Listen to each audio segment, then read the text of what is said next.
students, how are you all? I'm sure you all are doing perfect and enjoying your studies too. So children, welcome to today's class. Our today's topic is I like to wander off alone. हर एक बच्चे को नई चीज़ें देखना, नई जगह घूमना अच्छा लगता है, ठीक है, ताकि उसको नई चीज़ों के बारे में पता चले। तो ऐसी एक बच्चा यहाँ पे है, इस पोम में वो नई जगह घूमना चाहता है, नई नई चीज़ों के बारे में जानना चाहता है। तो आइए उसने क्या क्या जाना, क्या क्या देखा, ये इस पोम को पढ़ के हमें पता चलेगा। पहले इसकी समरी पढ़ लेते हैं। Reaching towards the end of this poem the student will understand the theme of curiosity, nature and inspections at depicted in the poem. They will reflect on the idea of wondering about the world and develop their vocabulary in relation to nature and emotions. Students will also enhance their comprehensions and critical thinking skills through various exercises. Startup, have you ever spent time observing the nature all alone? Describe what you felt. क्या आपने कभी nature को observe किया है? अगर किया है तो आपको बताना है आपने क्या ऑब्जर्व किया है, क्या फील किया है। Why do you think it is important to spend time in nature? क्यों ज़रूरी होता है नेचर में टाइम स्पेंड करना? तो ये आपको बताना है। Now let's start the poem. I like to wander off alone and climb upon a great tall stone and wonder. एक छोटा बच्चा है, वो कहता है कि मैं अकेला भ्रमण करना चाहता हूँ, घूमना चाहता हूँ और एक बड़े से स्टोन पे खड़ा होकर सारी चीज़ें जो है मेरे आसपास वो देखना चाहता हूँ। I like to wonder at the sky, the curly cloud that tumbles by. I like to wonder at the grass and all the flying things that pass. अब वो कहता है कि मैं स्काई की तरफ देखना चाहता हूँ और मैं कर्ली क्लाउड्स को देखना चाहता हूँ कि कैसे ये मूव करते हैं, कैसे पास करते हैं।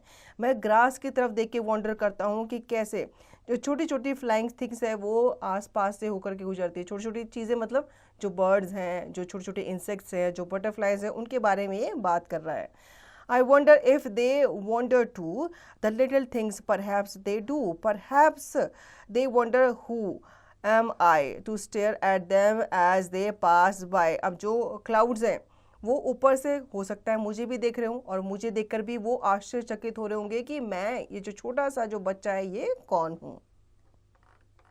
The curly clouds looks down at me and wonder too what I may be. A tiny spot so very small the cloud can hardly see at all. वो कहता है कि क्लाउड्स भी मेरी तरफ देखकर यही सोचते होंगे कि ये छोटा सा जो बच्चा है ये जो हमें स्पॉट की तरह दिख रहा है, क्योंकि क्लाउड्स हमसे काफ़ी ऊंचे होते हैं, हाइट पे होते हैं। तो उनके लिए क्या है, उनके लिए तो मैं छोटा सा बच्चा जो हूँ वो एक स्पॉट की तरह दिख रहा हूँगा। तो वो भी मुझे देख के वंडर करते होंगे कि ये जो चीज़ है जो स्पॉट की तरह दिख रही है ये क्या है। And all the world is wondering at every other wondering things. There is so much wondering to do. I wonder if I could get through. I think perhaps I might someday if I should never stop for play. I wonder. वो कहता है कि जितने भी wandering thing है वो एक दूसरे को देखकर सोचती होंगी कि इसको किसने बनाया है या ये कहाँ से आई है, ये ऐसी क्यों दिखती है। और वो कहता है कि जब मुझे मौका मिलेगा ऐसे चीज़ों को भ्रमण करने का या इन चीज़ों को और ऑब्जर्व करने का तो मैं ज़रूर इनके बारे में पता लगाऊंगा। इतनी सुंदर पोम जो है लिखी गई है एनेटे वेने के द्वारा। Now word bucket Wander off means to move around without a fixed course or aim, usually on foot. Tumble means to fall or move in a clumsy or uncontrolled way. A spot means a small mark or a small distinct part of something different from the rest. Now let's think and answer.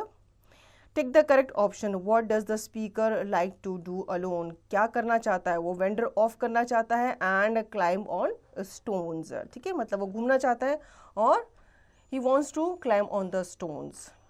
इसी तरीके से आप बाकी questions के answer देंगे. Let's move forward. Read the following extract and answer the questions that follow. Extract 1. I like to wander off alone and climb upon a great tall stone and wonder. Why does the speaker like to wander alone? क्यों वो अकेला घूमना चाहता है? क्योंकि उसे जो सारी की सारी चीज़ें हैं जो नेचर ने बनाई है या जो नेचर से हमें मिली है वो चीज़ें उसको अच्छे से देखनी है, निहारनी है। Extract 2. And all the world is wondering at every other wondering things. What does the speaker believe about the world? So each wondering thing is looking at each other. Fill in the blanks with suitable words. I like to dash off alone. वो कहता है I like to wander off alone. मैं अकेला घूमना चाहता हूँ, भ्रमण करना चाहता हूँ, चीज़ों को देखना चाहता हूँ. राइट ट्रू और false for the following statements. The speaker likes to wander off with friends. नहीं, वो अकेला घूमना चाहता है. He likes to wander off alone. तो ये फॉल्स है. You will write false here. Answer the following question. Describe what the speakers like to do when they are alone. So he wants to wander off alone to see the nature. Values inside. Discuss the importance of curiosity and wandering in our lives. How does the poem reflect the speaker's communion with nature? What can we learn from the speaker's introspective nature? तो आपको pome दोबारा पढ़नी है और इन questions के answer देने हैं. Now word power. Read the sentence. They finished the assignment ahead of time. Here are some other expression with time.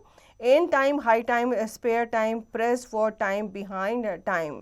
तो यहाँ पे आपको टाइम के बारे में बताया. जब आपको टाइम एक्सप्रेस करना होता है, ठीक है, कोई भी टाइम है, तो आपको एक्सप्रेस करने के लिए इन सब वर्ड्स को आप इस्तेमाल करते हैं. Complete the sentence with correct time expression.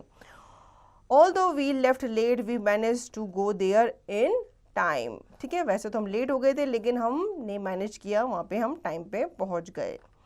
Identify the silent letter in each of the following words and circle it. बहुत सारे ऐसे वर्ड्स होते हैं जो हम प्रोनाउंस करते हैं और उसमें बहुत सारे वर्ड्स या लेटर्स को हम बोलते ही नहीं है, वो साइलेंट हो जाते हैं. जैसे कि कॉम, तो यहाँ पे बी जो है क्या है, साइलेंट है. प्लमर, यहाँ पे भी बी साइलेंट है. रेसलर में आप टी देख रहे हैं, वो साइलेंट है. ठीक है, डाउट में आपका बी साइलेंट है. साइकोलॉजी में आपका पी साइलेंट है. Use the expressions from the box below to complete these sentences. अब यहाँ पे आपको बॉक्स में कुछ वर्ड्स दिए गए हैं. इन वर्ड्स को यूज करके आपको फिल इन द ब्लैंक्स को फिल करना है. Like I arrived at the airport dash so I had time to relax before my flight. मैं एयरपोर्ट क्या कर गया, पहुंच गया. Ahead of time. You will write ahead of time here. I arrived at the time at airport ahead of time, so I had time to relax before my flight. Speaking time, work in pairs. Students can share an example of a time when they felt a deep sense of wonder about something in nature or in their life. How did it affect their perception? Start your conversation in the following way. आपको pair में काम करना है, ठीक है, और अपने जो व्यूज़ हैं या एग्जाम्पल्स हैं टाइम के ऊपर, वो आपको शेयर करने हैं, जिसमें आप नेचर के बारे में बता रहे हैं कि नेचर का क्या इम्पैक्ट है, या नेचर में क्या क्या वंडर है जो आप देखते हैं. Student A, hi, have you ever had a moment when you felt a deep sense of wonder about something in nature or in your life? Student B, yes I have. There was this one time when I went hiking the mountains. और इस conversation को आपको continue करना है अपने words में. Writing activity. Imagine you are the speaker in the poem. Write a diary entry reflecting on a day filled with moments of wonder and curiosity. ठीक है, आपको एक पोम लिखनी है अपनी इमेजिनेशन से और आपको एक डायरी एंट्री करनी है जिसमें आप अपने डे के बारे में बताना है जो आपने बहुत सारे वंडर्स को देखने में और बहुत सारे क्यूरियोसिटी को जानने में बिताए हैं. Life skill activity. Explain how maintaining a curious and open mindset can help in various aspects of life such as problem solving, learning and personal growth. आपको बताना है कि कैसे मेंटेन कर सकते हैं आप एक क्यूरियस एंड ओपन माइंडसेट ताकि आप वेरियस एस्पेक्ट ऑफ लाइफ को उसमें आपको हेल्प मिल सके. Now project activity. Here are some riddles to solve. कुछ और रीडल्स यहाँ पे आपको दिए गए हैं. पहली हमसे पूछी गई है, आइए हम एक पढ़ लेते हैं. I roar but I am not a lion. I can be loud or soft like a cyan. I bring water from the sky. Sometimes I am gentle, sometimes I cry.